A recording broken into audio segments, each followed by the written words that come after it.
Welcome back, comic connoisseurs. We're diving headfirst into another critical string of chronological X Men history. Today, the X-Men's world explodes in every direction. They'll discover prehistoric lands, face unstoppable mystical threats, confront cosmic gods, and battle their most iconic mechanical nemesis for the first time. We'll also see some parallel adventures from the Fantastic Four that introduce key players, and witness the single most tragic moment in the X-Men's young lives. Let's get to it! Our first story, from Fantastic Four 35, doesn't feature the X-Men, but it introduces characters who will become significant. The tale begins with the brilliant Professor Gregson Gilbert unveiling his life's work, an android he calls Dragon Man. He has successfully brought this massive, winged creature to life. Initially, the android is docile, almost childlike, and draws the attention of the public, including the Human Torch and the Thing, who are visiting. However, this display also attacks the enigmatic alchemist, Diablo. Seeing the android's immense potential, Diablo uses his strange, ancient potions to seize control of Dragon Man, awakening its aggression and turning it into a destructive monster. He sets it loose on the city,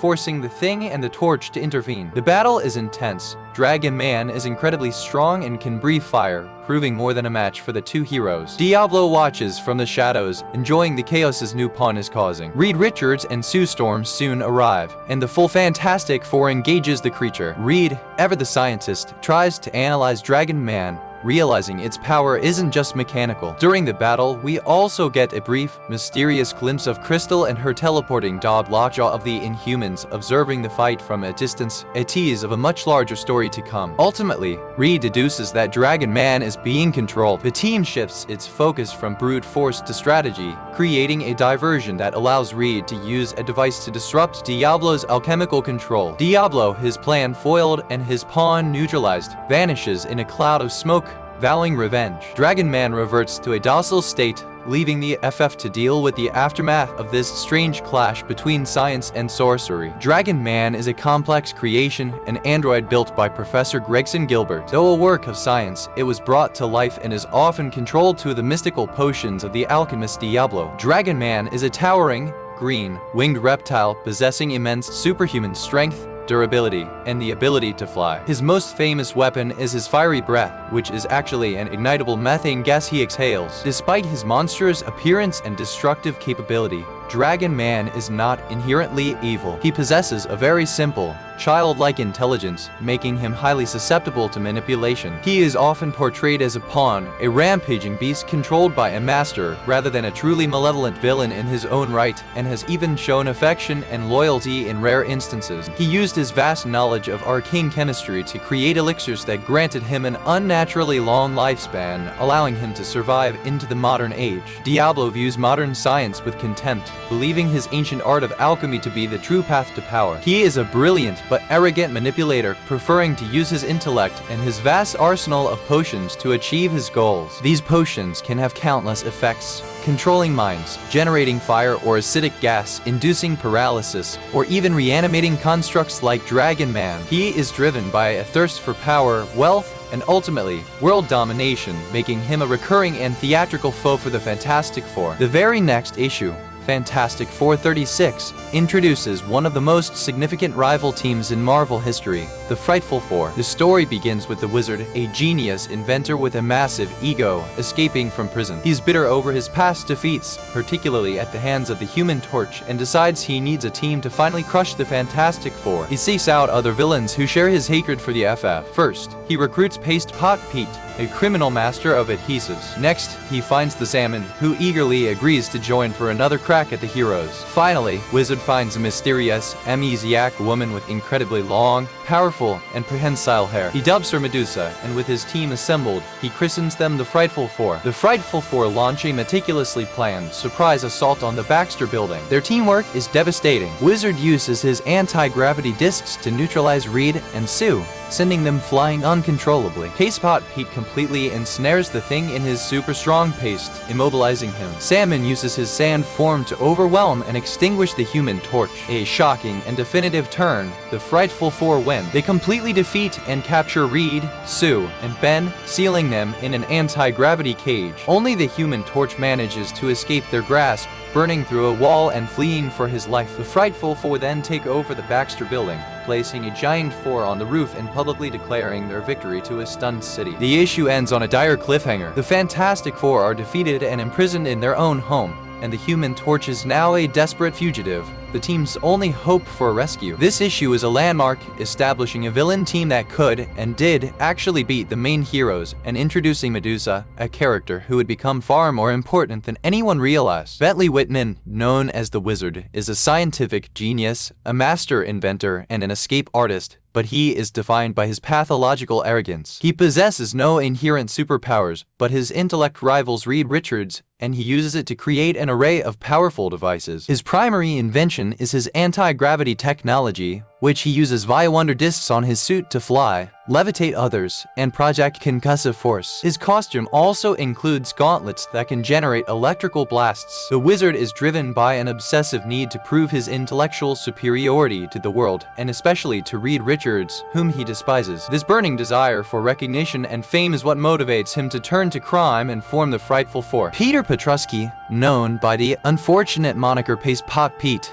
is a research chemist who invented an incredibly powerful multi-polymer adhesive, or paste. He weaponized this invention, creating a specialized gun and harness that allow him to shoot streams of his glue with pinpoint accuracy. He can trap enemies, bind their limbs, gum up machinery, or create sticky shields. While often treated as a joke villain due to his name, his invention is remarkably effective, and he is a cunning trapper. He is primarily motivated by greed, and finds a new level of respect and ambition when he joins the Wizard's Frightful Four, eventually upgrading his name to the more intimidating Trapster. He provides the team with invaluable non-lethal crowd control and capture abilities. Medusa is introduced here as a mysterious amnesiac recruited by the Wizard. Her origins are unknown, but her power is immediately apparent. She has trichokinesis, the ability to psionically control every strand of her incredibly long, thick red hair. Her hair is stronger than steel cable, highly durable, and prehensile, allowing her to use it as extra limbs to lift heavy objects, ensnare opponents with constricting force, or lash out like powerful whips. She is a formidable hand-to-hand combatant,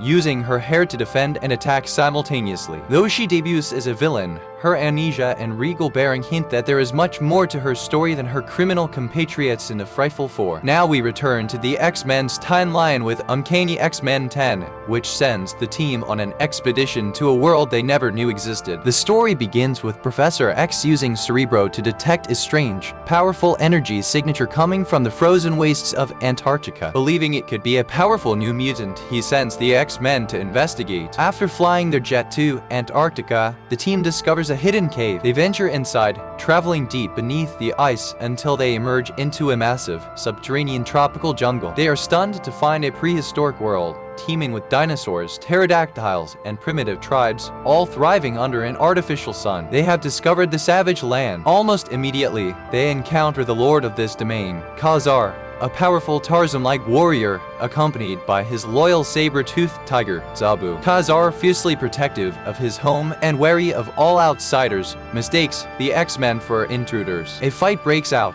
and Ka-Zar's incredible agility and fighting skills, honed by a lifetime of survival, proved to be a match for the mutant powers. The fight is interrupted when a hostile tribe known as the Swamp Men attack, capturing Marvel Girl. Realizing they have a common enemy, Ka-Zar forms a truce with the X-Men to rescue Jean. Together, they battle through the jungle, fighting off dinosaurs and eventually confronting the Swamp Men in their village. They successfully rescue Jean and defeat the Swamp Men's leader. Having earned each other's respect, Ka-Zar and the X-Men part as friends. The X-Men return to their jet, leaving the savage land behind, their minds blown by the discovery of this hidden world. This issue is foundational, introducing both Ka-Zar and the Savage Land, locations that will become central to the Marvel Universe. Ka-Zar, born Lord Kevin Plunder, is the son of an English nobleman who discovered the Savage Land. After his parents were killed, the young Kevin was orphaned in the prehistoric jungle. He was found and raised by the saber-toothed tiger Zabu, who became his lifelong companion. Growing up in the harsh environment,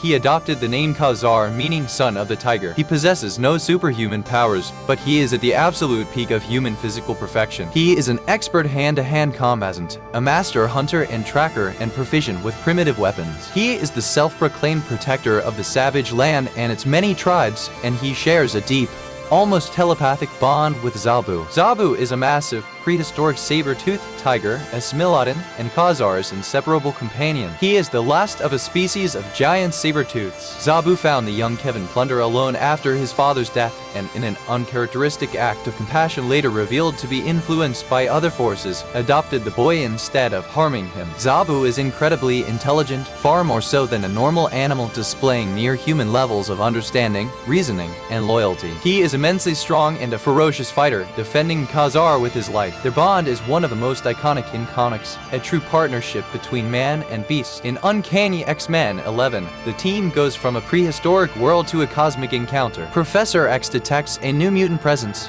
one so powerful it registers unlike anything he has ever seen before. He sends the X-Men to investigate. At the same time, Magneto, from his hidden base, also detects this incredible power source and, believing it to be the ultimate mutant, sets out with his Brotherhood to recruit them. The X-Men and the Brotherhood of Evil Mutants arrive at the location at the same time, converging on a mysterious, golden-skinned humanoid figure, the Stranger. Magneto, in his typical fashion, immediately tries to recruit the Stranger, boasting of his own power and his plan for mutant domination. The X-Men try to intervene, and a chaotic three-way battle erupts. The Stranger, however, is completely unfazed. He casually brushes off the attacks from both teams, demonstrating power on a level they cannot comprehend. He is amused by their primitive squabbles. He reveals that he is not a mutant at all, but a cosmic entity, an alien scientist and collector from across the galaxy, who has come to Earth to study the new phenomenon of mutants. He studies the battle and quickly passes judgment. He declares that the X-Men are a benign mutation, but that Magneto and Toad are evil and represent a danger to the universe. Deciding his study requires live subjects, the Stranger announces he is taking them with him. Before anyone can react, the Stranger encases a terrified Magneto and Toad in a glowing cocoon of cosmic energy. He lifts them into the air and with a final word, teleports off the planet, taking his new specimens with him. The X-Men are left stunned, as are Quicksilver and Scarlet Witch, who have just watched their leader and teammate get abducted by a godlike alien. The Stranger is an immensely powerful and enigmatic cosmic entity. His true origins are unknown, though he has claimed to be a composite being representing an entire extinct alien race. He possesses vast, godlike powers, including total control over energy and matter, interstellar teleportation, superhuman strength and durability, and knowledge far beyond human comprehension. The Stranger wanders the universe as an impartial observer, scientist, and collector. He studies unique phenomena, and his decision to study Earth's mutants leads him to abduct Magneto and Toad as specimens. He operates on a scale and with motives that are truly alien, sometimes acting as a judge or a meddler in galactic affairs. He is neither inherently good nor evil, but his actions often have massive consequences. Get ready for one of the most iconic debuts in X-Men history. In Uncanny X-Men 12, Professor X suddenly cries out in psychic pain, overcome with a fear his students have never seen. He reveals a dark secret from his past. He has a stepbrother, Kane Marco. Through a flashback, Xavier recounts how his father died and his mother married Dr. Kurt Marco, Kane's father. Kane was a cruel and resentful bully, jealous of Charles's gentle nature and intellect. Years later, they both served in the Korean War. During a firefight, Kane deserted and fled into a cave with Charles following him, trying to bring him back. Inside, they discovered the lost Temple of Sit-Orak. Kane, driven by greed, grabbed a glowing red gem from an idol, reading the inscription, "Whosoever touches this gem shall possess the power of the crimson bands of Sit-Orak. Henceforth, you who read these words shall become forevermore a human juggernaut." Kane was mystically transformed. As his new, massive form emerged,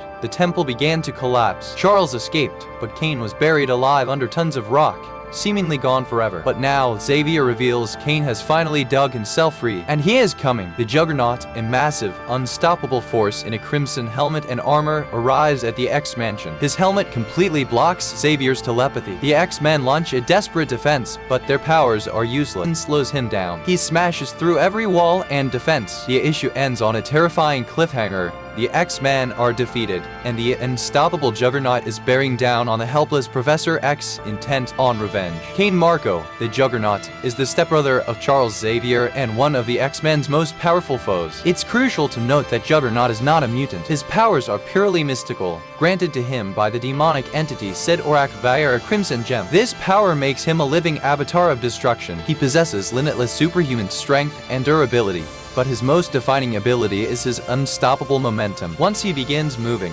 no force on Earth can stop him. He is also protected by a mystical force field that deflects attacks, and his iconic domed helmet shields his mind from all forms of psychic assault, specifically from Professor X. He is driven by a deep, pathological hatred for his stepbrother, whom he blames for all his life's misfortunes. The desperate battle continues in Uncanny X-Men 13. The Juggernaut has smashed his way into the X-Mansion, easily defeating the X-Men, and now has his hands on Professor X. The team is in a panic, their powers utterly useless against an unstoppable foe. They regroup and try to run interference, but Juggernaut just swats them away like flies, continuing his rampage through the mansion. Though physically beaten, Professor X manages to formulate a desperate plan. He telepathically contacts the X-Men and tells them that brute force will never work. Their only chance is to somehow remove Juggernaut's helmet. Without it, his mind will be vulnerable to a full-force psychic assault. This is, of course, easier said than done, as the helmet is part of his mystical armor. The X-Men focus all their efforts on this one goal. As they battle, a new player enters the fray, Johnny Storm, the Human Torch of the Fantastic Four. He happens to be flying by and sees the X-Mansion be destroyed. He swoops in to help, adding his flame power to the fight. This proves to be the turning point. While the rest of the team distracts, the Juggernaut, Angel, and the Human Torch work together in an aerial assault. They bombard Juggernaut, and in a combined effort, they manage to get close enough to physically wrench the helmet from Kane's head. The moment it comes off, Juggernaut is exposed. Professor X, from the floor, unleashes the full, concentrated power of his telepathy into his stepbrother's mind. The psychic blast is overwhelming, and the unstoppable Juggernaut finally collapses, rendered completely catatonic. The X-Men have won, but their home is in ruins, and they are left shaken by the sheer power of their new enemy. Next, we take a small jump in publication year to look back at the team's early days with X-Men, First Class. This story, Tomorrow's Brightest, is set firmly in this classic era and explores the school aspect of Xavier's school. We see the original 5 mutants not just as heroes, but as teenagers dealing with homework crushes and the social awkwardness of being gifted. The story gives us great character moments. Scott's over-serious attempts at leadership, Jean's role as the responsible heart of the team, Bobby's endless pranks, Hank's intellectual pursuits, and Warren's concerns about his public image. Professor X acts as a true headmaster, balancing danger room sessions with lessons on history, science, and ethics, trying to prepare them for a world that won't understand them. The central conflict arises when the X-Men learn of a new mutant named Lewis, who has a different philosophy. He's tired of hiding and believes that if he reveals his powers to the world on a live television talk show, humanity will be forced to accept mutants. The X-Men and Professor X are horrified, believing this will only incite panic, fear, and violence, setting back their cause. They try to reason with Lewis, but he is determined to go through with his plan. This forces the X-Men into a difficult position. They have to go to the television studio not to fight a villain, but to stop another mutant from, in their view, making a terrible mistake. They must use their powers subtly to contain Lewis and stop the broadcast, all without revealing themselves to the public. After a chaotic confrontation in the studio, the X-Men manage to subdue Lewis and prevent him from going on air. The incident serves as a powerful lesson for the team, highlighting the complexities of their mission. It's not just about fighting supervillains, but about navigating the difficult social and ethical questions of mutant-human coexistence. It reinforces their commitment to Xavier's dream, even when it puts them at odds with other mutants. Lewis is a young mutant discovered by the X-Men during their early days. His specific powers are not fully defined, but appear to involve light projection or energy manipulation. What makes him significant is his ideology. Unlike the X-Men, who are trained in secrecy, Lewis is optimistic, naive, and tired of hiding. He firmly believes that if mutants reveal themselves to the world in a positive light, humanity will react with wonder and acceptance rather than fear. He plans to go on a live talk show to demonstrate his powers, an act that Professor X believes would be catastrophic, inciting panic and anti-mutant hysteria. Lewis serves as an ideological antagonist, forcing the X-Men to confront why they hide and whether their path is the only one. Returning to the original timeline, Uncanny X-Men 14 marks the debut of perhaps the X-Men's most symbolic and persistent enemy, the Sentinels. The story introduces Dr. Malavar Trask, a brilliant but paranoid anthropologist. Trask has developed a theory that mutants, Homo superior, are an existential threat to humanity and will inevitably replace them, just as Homo sapiens replaced Neanderthals. Driven by this fear, he has dedicated his life to creating a defense for humanity. He unveils his creations during a televised debate with Professor Charles Xavier, who is arguing for peaceful coexistence. Trask dramatically reveals his mutant hunting robots, the Sentinels. These giant, menacing machines, he claims, will hunt down and neutralize the mutant threat. To demonstrate their power, Trask activates them. The Sentinels immediately scan the room, and their sensors identify a mutant Professor X. To Trask's horror, the Sentinels ignore his commands and declare Xavier a threat. They attack the Professor on live television. The X-Men, watching the debate, race to the studio. A massive battle breaks out. The X-Men are shocked to find the Sentinels are incredibly formidable, adapting to their powers and countering their attacks. The robots manage to capture Beast, and their leader declares their mission. Trask tries to shut them down, but they refuse his orders, stating that their logic is superior. The Sentinels declare that to protect humanity from the mutant threat, they must also protect humanity from itself. Their logical conclusion is that they must conquer and rule the planet. Trask realizes he has created an uncontrollable plague. The issue ends with the X-Men defeated, Beast captured, and the Sentinels beginning their terrifying plan for world domination. The Sentinels are advanced, giant robots designed for one purpose: to hunt, capture, or eliminate mutants. They were originally created by Dr. Bolivar Trask, who feared mutants would one day wipe out humanity. The Sentinels possess superhuman strength, durability, flight, and are equipped with a wide array of sensors for detecting the unique mutant X gene. Their offensive weapons include energy blasts, capture coils, and tranquilizers. Their most dangerous feature, however, is their ability to adapt. They analyze their opponent's powers and tactics, developing countermeasures on the fly, making them incredibly difficult to defeat. They are the ultimate symbol of humanity's fear and hatred, a relentless technological plague for mutant kind. Dr. Bolivar Trask is an anthropologist who became obsessed with the mutant problem. He genuinely, if paranoidly, believed that the rise of Homo superior spelled the doom of Homo sapiens. He saw himself as a savior of humanity, and this drove him to pour his genius and resources into creating the Sentinels as the ultimate defense. Trask is a tragic figure.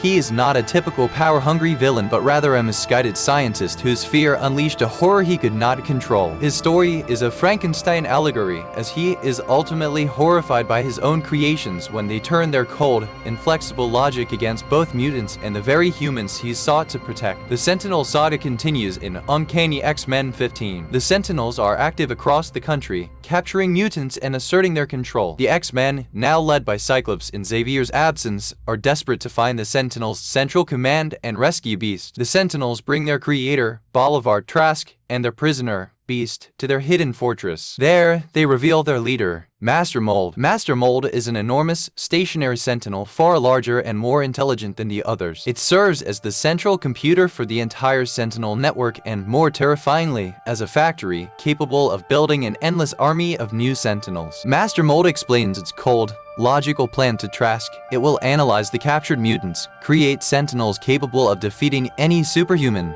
and then systematically conquer the Earth to establish a new world order where humanity is protected under its iron fist. Trask is devastated, finally seeing the full scope of the monster he has created. The X-Men manage to locate the fortress and launch a desperate, all-out assault. They fight their way through waves of Sentinels, finally confronting Master Mold itself. The battle seems hopeless. They are outnumbered, and Master Mold can create new robots faster than they can destroy them. Seeing the X-Men's hopeless bravery and consumed by guilt, Bolivar Trask decides he must be the one to end it. He triggers a catastrophic overload in the base's reactors. In a final act of redemption, he sacrifices his own life, causing a massive explosion that completely destroys Master Mold and the entire Sentinel fortress. The X-Men manage to escape with Beast just in time. Master Mold is the apex of Bolivar Trask's Sentinel program. It is a gigantic, often immobile Sentinel that functions as both the central AI command hub and the primary manufacturing plant for all other Sentinels. Possessing a vastly superior intelligence,